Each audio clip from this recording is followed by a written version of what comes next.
Weekend Warriors Home Improvement Show, built by PARR Lumber. When it comes to big or small projects around the home, Tony and Corey have got the know-how and the answers to make your life just a bit easier. Here they are, your Weekend Warriors, Tony and Corey.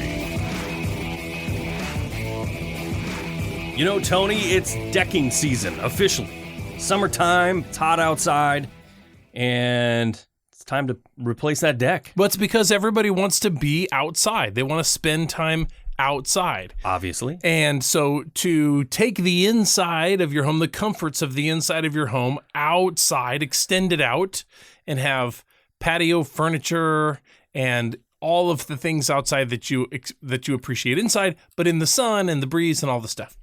Yeah, so the deck is a big part of that. For you, it's not. Why is a deck not a big part of your back patio activities? Well, because I have a back patio, and I don't have a sloped lot. So I don't have any situation in my property that would require a deck of any kind. And the front porch would be the closest thing I have. It's about, 16 inches off the ground, maybe? But it's a big concrete pad. Right. So. Concrete pad. So for you, this show is an exercise in futility. Well, it's things to consider for other people. Well, the other people could be me. As you know that on my house, I have a wraparound deck. I do have a wraparound deck that is 6 foot deep out from the house, 6 feet, but 160 feet long. And so a lot of the things that we're going to talk about here would apply to a scenario where I am replacing my deck.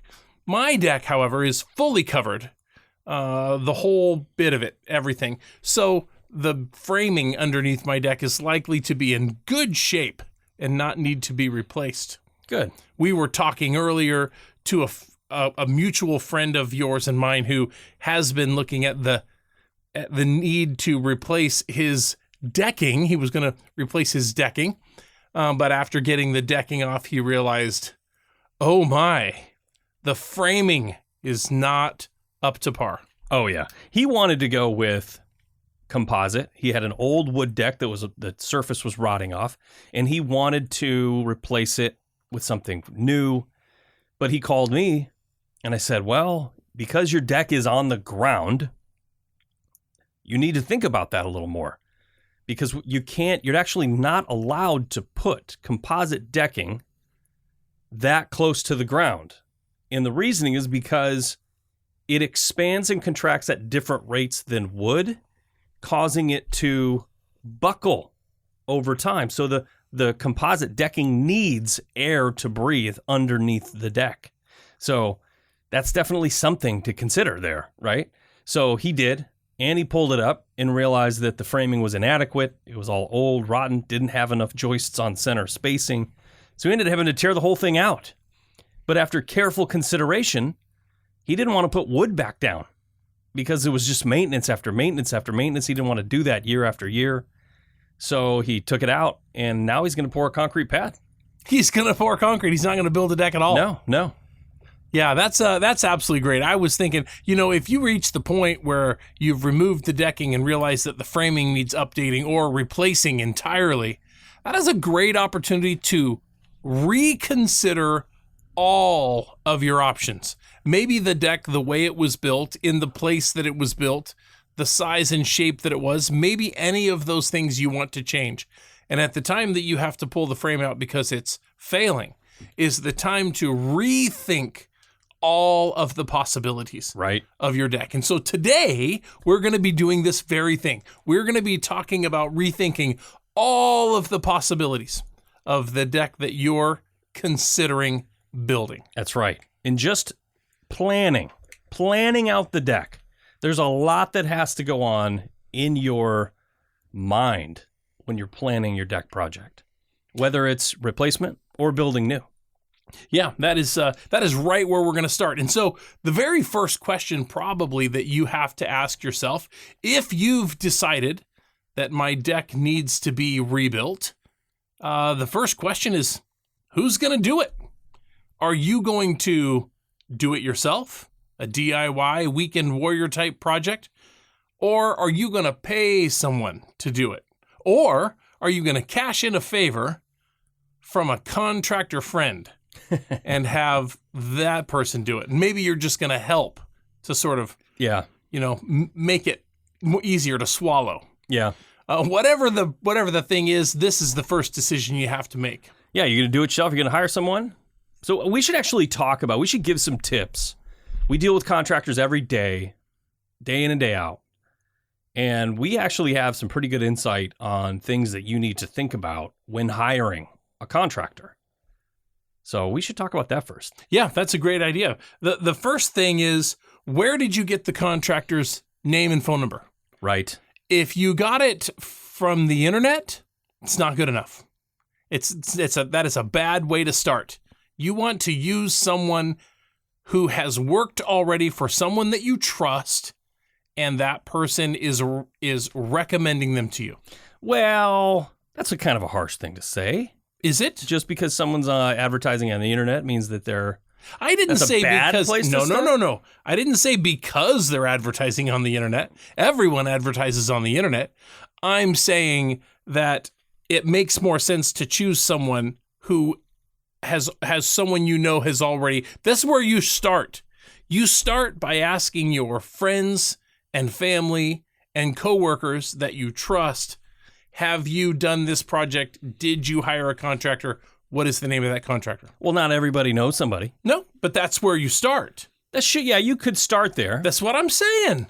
You start there. And then if that does not reveal to you the person that you want to use, then step 2. Yeah, I mean, it boils down, in my experience, or in my opinion, to experience and their expertise. Hiring a contractor to do a specific job, you have to be picky. When you're going out and hiring someone to build your deck, you have to ask them, do you build decks or do you install windows? You don't want to hire a window contractor to install your deck? Do you do roofing? There's a lot of things that people do, contractors, they're good at many things, but maybe not great at building decks. So in my opinion, you need to find someone who specializes in decks, especially if you've got a complicated deck that you want to build. And look at their portfolio. Ask them for pictures. Ask them for references. Actually call the references and ask questions. But if you assume that a contractor knows what they're doing, and you assume that they fully understand what you want, what's going on in your head. And I've told this story before, but I had a landscaping contractor, come over, and I explained to him that I wanted this dry riverbed flowing down the side of my house where, I've got this long patio, I have this huge patio with this long sloped walkway, all concrete. Or patio bricks, right? Pavers. And at the end of it, all the water comes down to the end of it and just flies right out into this area that used to be just bark mulch. And it would carry that bark mulch right out to the street, and it was just constantly be breaking it back in and blowing it. It was terrible. So I said, I want to put a dry riverbed in there, and I think that would look pretty cool, and it would prevent all of this from going over. So I explained this whole thing to this guy. He said, yep, I got it. I know exactly what you want. I'm reading your mind. Yep. And I got home. We're right there together. It was done. Absolutely done. And I walked in and said, wow, that looks great. When what you really meant was... That looks terrible. I hated it. And to this day, I hate it. I haven't redone it yet because I paid this guy... I promised him it wasn't very much money, but I could not tell him that is nothing what I had in my head, and I'm not paying you, and you need to redo it. I couldn't do that, right. Obviously. Right. So I paid him and sent him along his way, and guess what? It's fine for now, but it is not remotely what I had in my head. Still there and not what you wanted. No. So it's just to me, it was like one of those rare lessons that I learned that, because here's the other thing is I don't hire a ton of contractors. I know a lot, Right. but I don't personally hire them. Speaking of that, And this guy came as a reference, FYI. really? Yeah. He worked for he did a bunch of work for my neighbor, and my neighbor's like, he's awesome. And he was awesome. He was like a really good guy to talk to, and we had the whole thing. I thought we had it figured out, but in what he had in his mind was not even close to what I had in mind. Interesting. That you are a professional. You work for PARR Lumber Company. You deal with contractors all the time. This is another really good tip. If you don't have friends or family or coworkers that have worked with a contractor, a decking contractor, you can run down to PARR Lumber and you can ask the sales people at PARR Lumber. They have contractors coming and going all the time, and they can recommend a trustworthy, honest, hardworking, quality contractor. Yeah. Does that mean that he reads your mind? No. Yeah. So, you still could have the same kind of a situation. It's very important that you get the message across very clearly. Sometimes that means drawing pictures or looking at pictures on Pinterest. And keep in mind, hiring a quality contractor that is good at their job and all of the above, right? You could get that, but still not get what you want. Right. And like you said, look at pictures. But here's the other thing is that contractor might be really good at cedar decks, might be really good at them, but has no idea how to install composite decks. Right. Sure. Or Ipe or hardwood decks. So I think it's also very important to understand the experience and expertise of that contractor. Make sure that you're getting pictures. This is exactly what I want, especially if you know exactly what you want. So I've had bad experiences where I've recommended people to people. Right. And it didn't turn out for them. And they get 3 bids. They go out and do what everybody tells them to do. Get 3 bids and then choose the one in the middle. Everybody wants to do that. And I don't disagree with that. You should get multiple bids. Yeah. But don't choose your contractor based off the bid, because the number is just a number, right? It doesn't mean much of anything. It means you're going to get what they're charging. Right. And that doesn't necessarily mean it's what you want. It doesn't mean it's going to look the way you want it to look or do what you want it to do or last the way you want it to last. I mean, all of those questions are absolutely pertinent. So making sure that you know what you're getting and then following through on those references, ask questions, and you can ask questions about their license. That's the number one thing you want to know. They need to be licensed, bonded, and insured. Top priority. You want to make sure that you're reading reviews. Go out and look at things like Yelp and Google and Better Business Bureau. And I'm going to say this. I'm one of those people that goes to the negative reviews.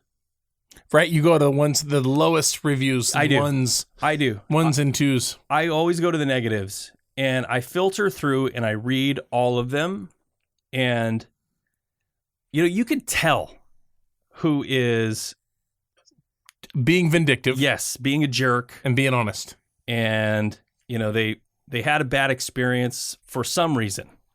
And maybe the contractor, whatever, made that person mad, and they're on there just leaving a 1-star review.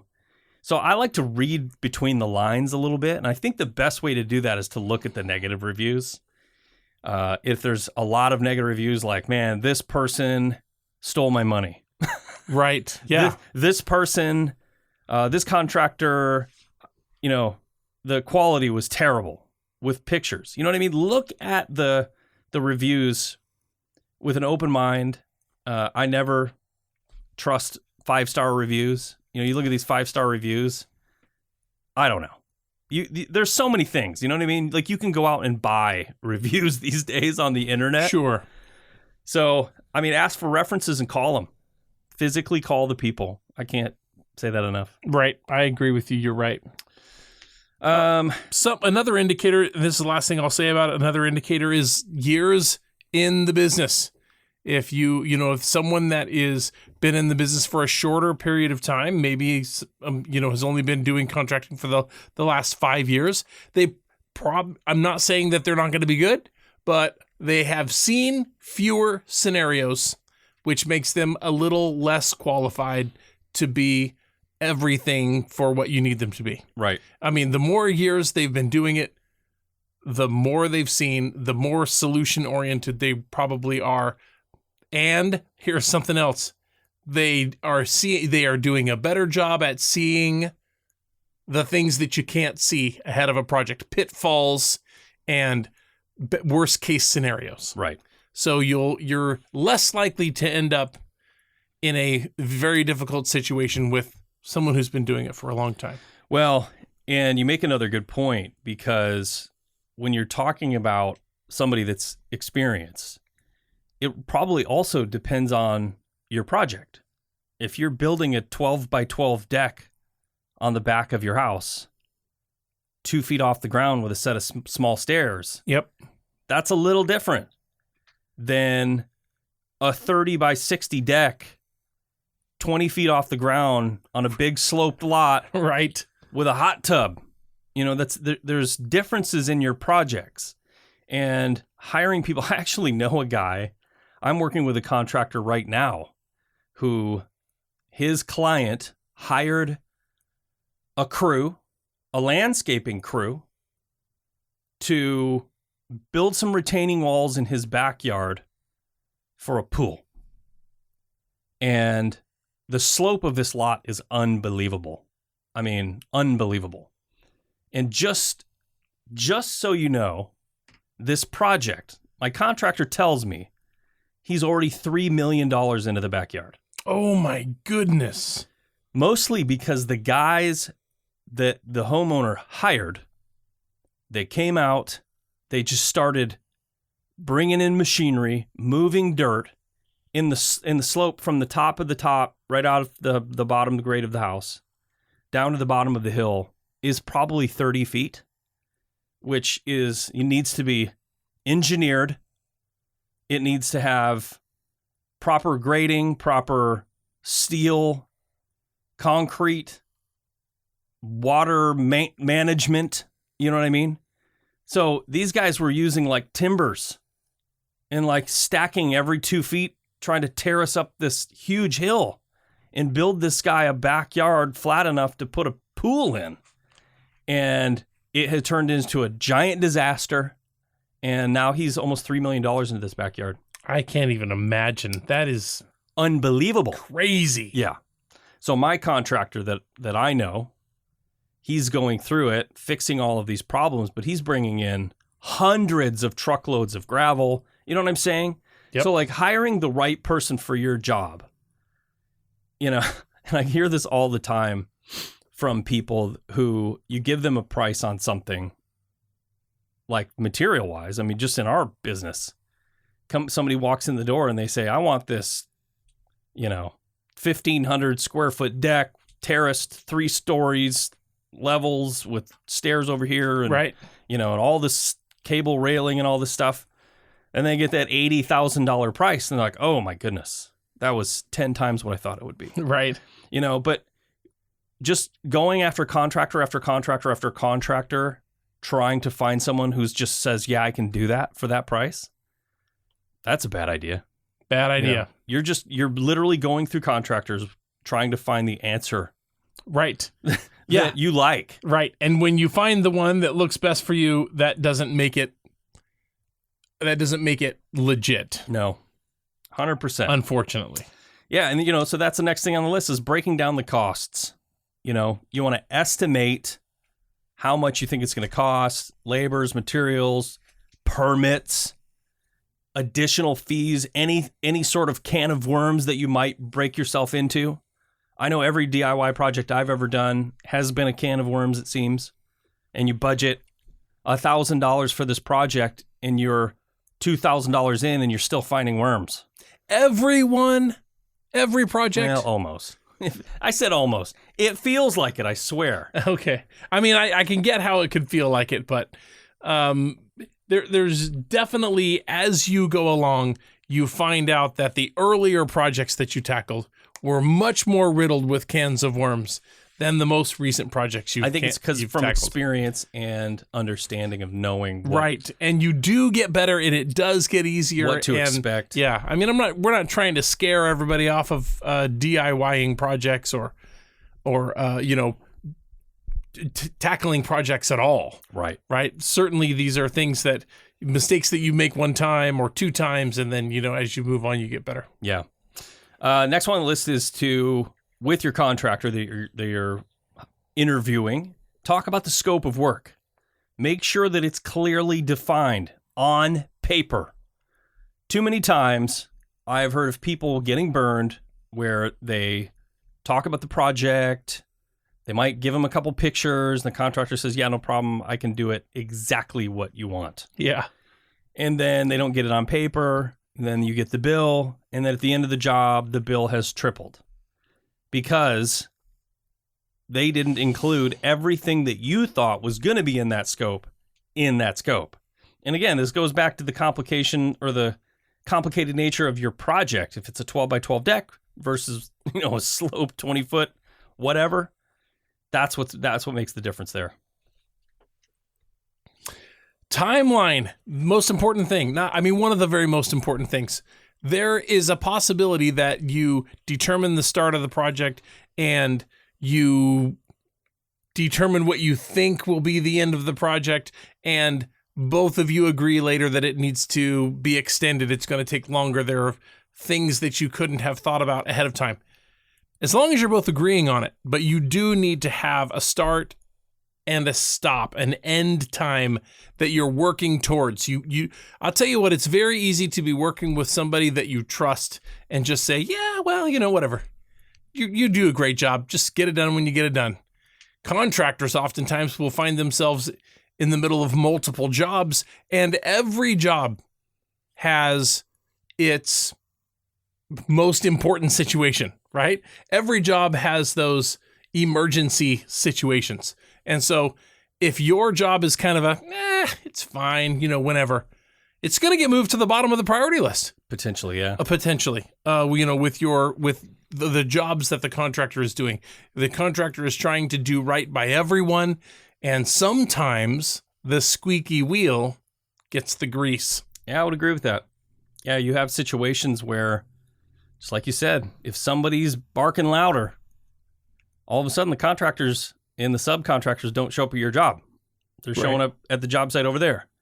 And then if you're trying to have a birthday party or a graduation party or something on your deck at the end of summer and it's September, it happens. Yeah. So defining a clear timeline. That's a good tip. Next one on the list is the payment schedule. These are some things that are kind of in the gray area sometimes, and people don't talk about them. Good contractor will. Good contractors will tell you up front what they expect from you as far as payments go. And on complicated projects that take multiple steps and multiple special orders, you may be asked to pay more upfront to cover special order material costs, because these contractors they're getting the bill for it. They are 100% getting the bill for it. If they go out and place an order for $10,000 worth of decking because you say that's what you want and it's special order, and then 2 weeks later you're like, I actually don't want that color. I want this color. Well, that contractor's getting burned. Well, that customer's probably getting burned too. Yeah, that's where problems happen. Right? Yeah. If the contractor explains to you every aspect of the payment schedule and what is expected of you, you need to know what's expected of that contractor. And I'm just saying that because, like, one of the ones further down the list here that we can jump on right now is conflict resolution. Working through problems. And biggest problems that come up, change orders. If you say, well, I don't like that, I want this. Every time you say that, it's costing you money. And you need to understand that. And if the contractor doesn't specifically lay out change orders to you ahead of time, you may just be getting a little bank of them. He might just save them up in his head at the end of the job, add $1,000 or $5,000 to the job.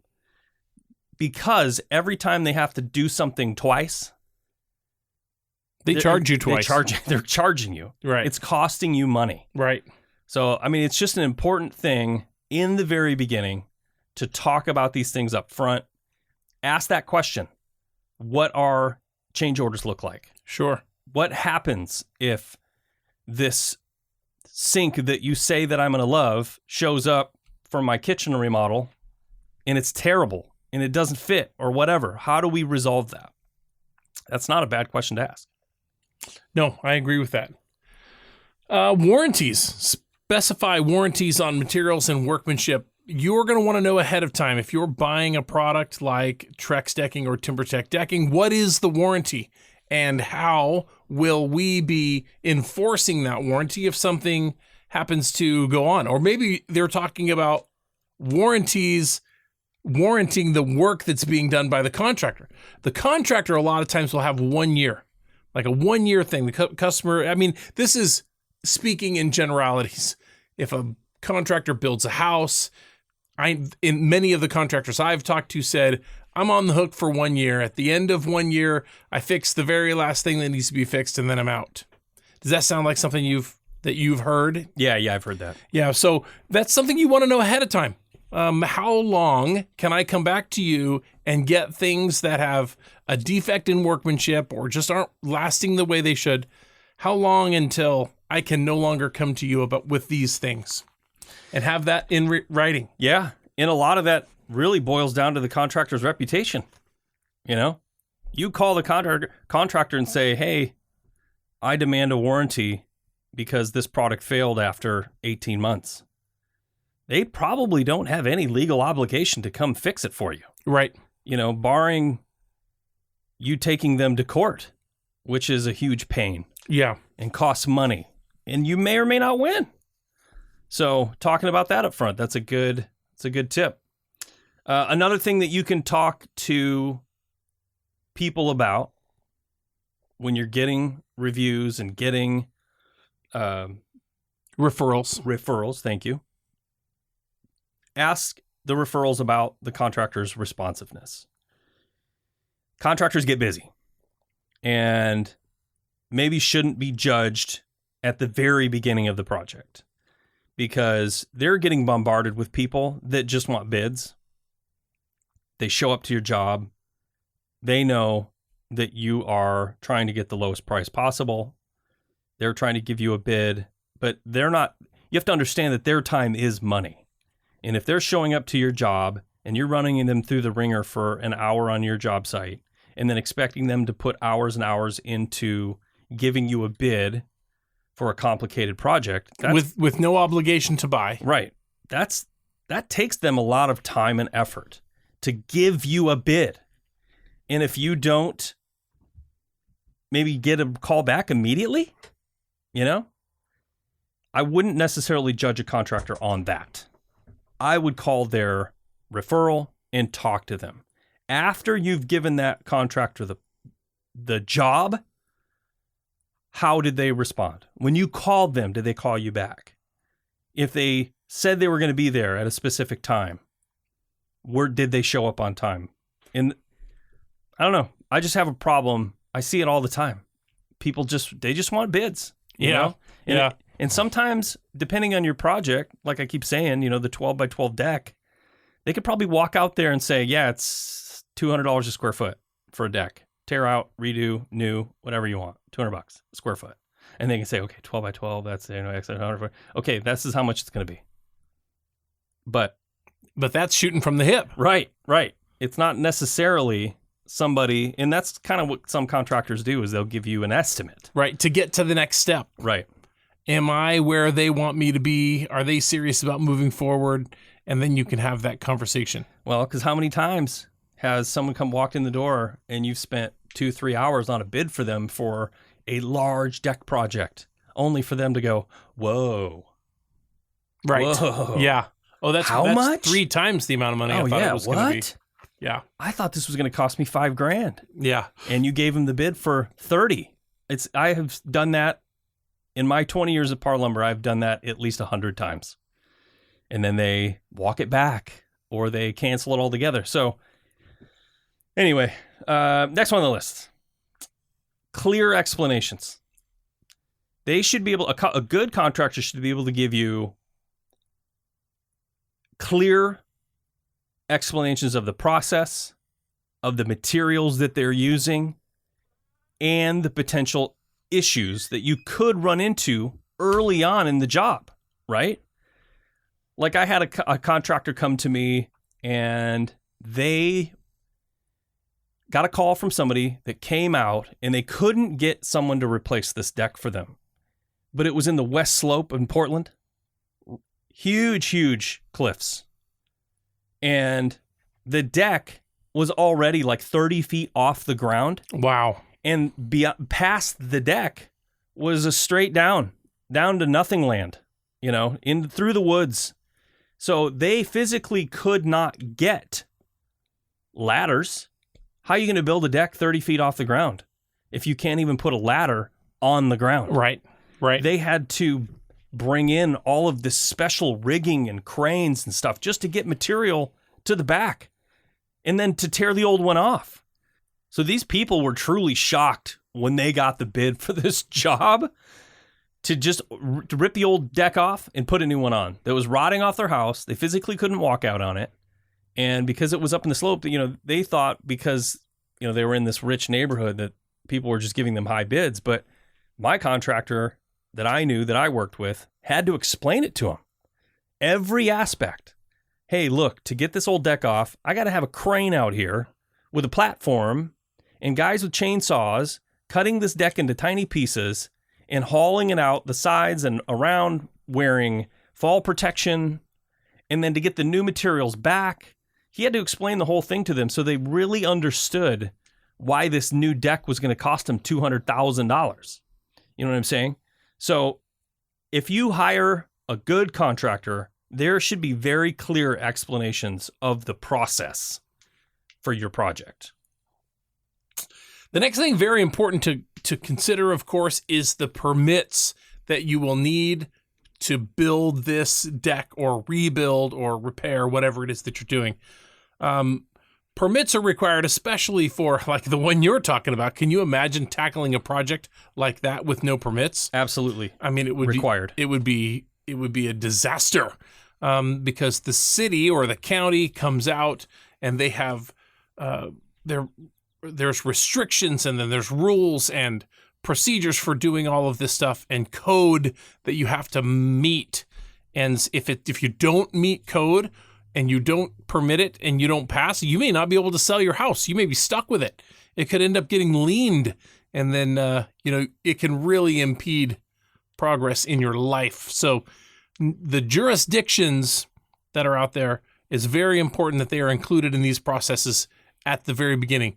Contractor will know what needs to be permitted and what doesn't, what can be done and what can't. He or she will have a great idea about codes and guidelines and all of that. So that's a conversation you'll need to have right at the front.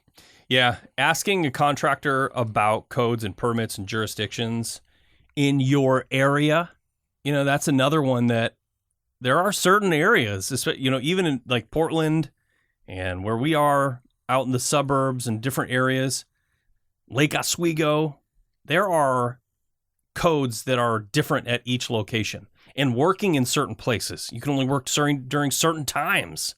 Working in a neighborhood that is an HOA, hiring a contractor that is familiar with that procedure and how to get things done correctly to guide you in the right direction so that you're not spending a bunch of money on something, getting to a point and having somebody show up at your door and go, "What are you doing?" You can't do that. Yeah. You might be $50,000 into a project and have somebody put a red tag on it. So ask those questions. Another thing you can ask, referrals. This is another good question for referrals, is on-site supervision. When you're hiring a general contractor, for example, they might not necessarily the contractor might not be on your site every day. They might have a foreman. They might have a superintendent. They might have subcontractors that show up at certain times. And if you need to ask, are you using subcontractors or are you doing this all by yourself? Is it you and a couple people with you, who is going to be on my site? If it doesn't matter to you, it doesn't matter to you. But asking them, finding out their qualifications, and finding out who is overseeing. Because a good contractor might be a phenomenal carpenter. But if they sub it out to somebody who's not, and they're doing your job, Yeah. How many times have you heard that? Right. Yeah. I obviously, if you are staying in tune with the project and the progression of the project, and you know what you're seeing that's happening, and you're wanting to stay up on that, you will want to know who's going to be on the job site and who's not, and what is their expertise, and have you been working with them for a while? Usually a contractor will have subs that they use all the time, very regularly, and they have relationships with those subs that come out to the job, and they're talking to them.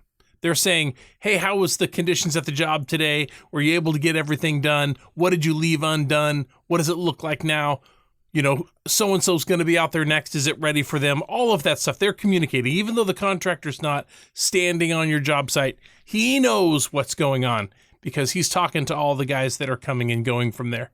So it helps the homeowner to know who's coming and who's going, and all of that based on communication with the contractor. Next one on the list, Tony, is material options. A good contractor should be able to talk about all the materials that they want to use on your job. Some contractors will only deal with one product. They'll show up to your job or to your house and say, well, I only do TimberTech. It's all I use. And it might be for other reasons. It might not be because they don't like Trex or they don't like Fiberon. It might be because they get a rebate. Sure. And there's nothing wrong with that. Contractors work with certain products. And if they're working with a product that's good for you, then it is what it is. But you have to ask that question. If there's a certain product that you want, make sure that they are familiar with it. And one thing that I would say, I would caution people, because this happens all the time too, is I'll get a call from a contractor that says, hey, have you ever heard of blah, blah, blah, XYZ decking? And there are, I'm not even exaggerating, there's probably over 200 different composite decking products. Manufacturers, yeah. In the U.S. alone. There are tons of different products, options, colors, you name it. And I see it all the time where people will be watching a commercial or something on This Whole House, or HGTV, and they're like, yeah, I want that. Yeah. Well, keep in mind, it might not even be available in your area. It might not be available on the West Coast. Right. That might be an East Coast product. It happens more than you know. Yellowwood. Yeah. Have you heard of that? Uh-uh. Yeah, there's a product called Yellowwood. Very common on the East Coast, but not something that we have here. Oh, is it like a building material? Construction? It's treated material. Oh, okay. But I think it's pine. Oh. Yeah, like a treated pine material. Yeah, we don't have that here. Yellowwood. Yeah, that's the brand name of the product. Yeah, we don't have that here. Yeah, I'm sure it's a great product. Mm-hmm. It's just we can't source it. And sometimes people will they'll fall into these traps where they'll see it, they'll make a decision, and they say, that's what I want. And they go down and they try to find a contractor that installs it or can even get it. And you might be paying a premium for something because they have to special order it from South Carolina and put it on a truck to get here that might take 2 weeks. And then you get it, they need 4 more pieces. Now you're waiting another 2 weeks. Yeah. And then you've got 10 pieces left over, and there's no return on that because, of course, it's special order and you're not going to drive it back to South Carolina. Right. It's just the way it is. Yep. So having those discussions with a contractor, doing research, coming into PARR Lumber, we've got all the deck manufacturers, and we can tell you which ones are good, which ones have good warranties, the colors that you like, and the pricing for all of them. We can give you all that information so you can be armed with that information when you call a contractor. Because I'll tell you what, Trex makes a great product. TimberTech makes a great product. AZEK. They all make really good products. So just make sure you know what you're getting into. Yep, absolutely. That's a great tip. Next one, we kind of talked about this, quality assurance. It's kind of like the warranty. Make sure that your contractor's using the right products for your area. If you're building a deck, say on the ocean, you want to make sure that they're using pressure treated lumber and stainless steel fasteners and stainless steel hardware. We rented a house. We did an Airbnb at a house on the ocean many years ago. Me and a group of guys for a bachelor party. It's a big house, big outdoor deck, and beautiful. And we were all hanging out on the deck, and it was like this odd pattern, like the deck was built, it was kind of rectangular, but the decking kind of was at an angle. And they installed the joists for that deck 24 inches on center, which if you know anything about decking, composite decking, you can't do that. Right. It's supposed to be 16 at minimum. However, this material was at an angle. It was at a 45, trying to make it look cool, right? Like this houndstooth look. And because it was at an angle, now all of a sudden the joists were 24 on center. At an angle, they were probably more like 30 inches on center. And we were walking out of that thing, and between every single joist, that deck would bow. You could feel the deflection, huh? On the very first day, we were all hanging out there, and one guy fell right through the deck. Oh, no. Yeah. It was only about 4 feet off the ground, but he fell right through, scraped himself all up. Yikes. It was bad news. Can you imagine if that was a 2-story deck? Oh, yeah, 100%. And the other thing, so I got to inquiring, I got to looking around, climbed under that thing. It was, every single fastener was rusted, solid. They used the wrong nails, the wrong fasteners. Everything about it was wrong. Yeah. So getting that quality assurance, knowing that your contractor knows what they're doing, because you can't just build a deck out of whatever you want, Yeah. Talk about that all day. Yeah. So as we get to the bottom of the list of things that you want to make sure you talk to your contractor about, you want to talk about the end of the project as well. Site cleanup. Confirm that your project is going to look exactly as it did prior to the project starting, with the exception, of course, of the brand new, beautiful deck that has been built, but that they're going to go around and clean up all the extra materials, fix any parts of the dirt or landscaping that they've mussed up in order to make this happen, and that you are on the same page about what the site is going to look like when the project is completely done. Yeah. How many times have you gotten a roof redone on your house over the years? Probably a couple times. Sure. And you, for years, will walk around and pick up nails and those little plastic strips off the back of the shingles. Yeah. And just cutoffs everywhere. I mean, it's happened to me because the contractor that I hired, They throw them. They just throw them wherever they go. It was the cheapest bid. And they don't walk around and pick it up after. Yep.